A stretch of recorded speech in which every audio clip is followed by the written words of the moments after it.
Aditya Birla group ఎంత పెద్దదో తెలిస్తే మీరు ఖచ్చితంగా షాక్ అవుతారు. మీ షర్ట్, మీ బిల్డింగ్ సిమెంట్, మీ మ్యూచువల్ ఫండ్, మీ ఇంటికి వేసే పెయింట్ ఇవన్నీ మాక్సిమం బిర్లా గ్రూప్ బ్రాండ్స్ కు రిలేటెడ్ గానే ఉంటాయి. 1995లో ఆదిత్య విక్రమ్ బిర్లా గారు చనిపోయిన తర్వాత కేవలం 28 ఏళ్ల వయసులో కొడుకు కుమార్ మంగళం బిర్లా గారు బిర్లా గ్రూప్ రెస్పాన్సిబిలిటీస్ తీసుకున్నారు. ఆ తర్వాత వచ్చే 30 ఏళ్లలో బిజినెస్ ని ఎక్స్పెండ్ చేసేందుకు ఆయన 60కి పైగా పెద్ద అక్విజిషన్స్ చేశారు. 2004లో L&Tకి చెందిన సిమెంట్ వ్యాపారాన్ని కొనేసి అల్ట్రాటెక్ సిమెంట్ గా మార్చేశారు. ఆ తర్వాత జేపీ, బినానీ అండ్ ఇండియా సిమెంట్స్ ని కూడా కొని అల్ట్రాటెక్ లో కలిపేశారు. కానీ 2007లో $6 బిలియన్ నోవెలీస్ అనే అమెరికన్ కంపెనీని కొనాలి అన్న డెసిషన్ తీసుకుని కుమార్ మంగళం బిర్లా అందర్నీ ఆశ్చర్యపరిచారు. ఆ టైంలో ఒక ఇండియన్ కంపెనీ కొన్న సెకండ్ లార్జెస్ట్ ఓవర్సీస్ అక్యూజిషన్స్ అదే. అప్పుడు చాలా మంది ఇదొక బుర్ర తక్కువ పని అని క్రిటిసైజ్ చేశారు.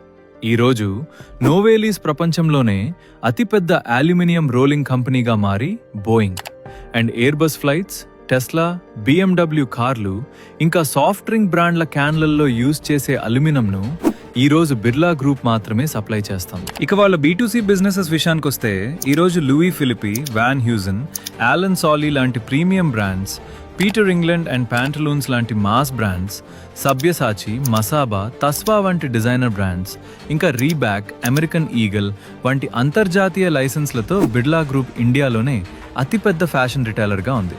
అంతేకాకుండా mutual funds, insurance, NBFC and housing ఫైనాన్స్లను ఆఫర్ చేస్తూ ఫైనాన్షియల్ సర్వీసెస్ రంగంలో కూడా వీళ్ళు టాప్ పొజిషన్లో ఉన్నారు. లాస్ట్ ఫ్యూ ఇయర్స్ నుంచి చూస్తే బిర్లా ఒపస్ లాంచ్ చేయడం ద్వారా పెయింట్స్ మార్కెట్ను, ఇంద్రియా లాంచ్ ద్వారా ప్రీమియం జ్యువెలరీ మార్కెట్ను కూడా ఆదిత్య బిర్లా గ్రూప్ తమ వైపుకు తిప్పేసుకుంది.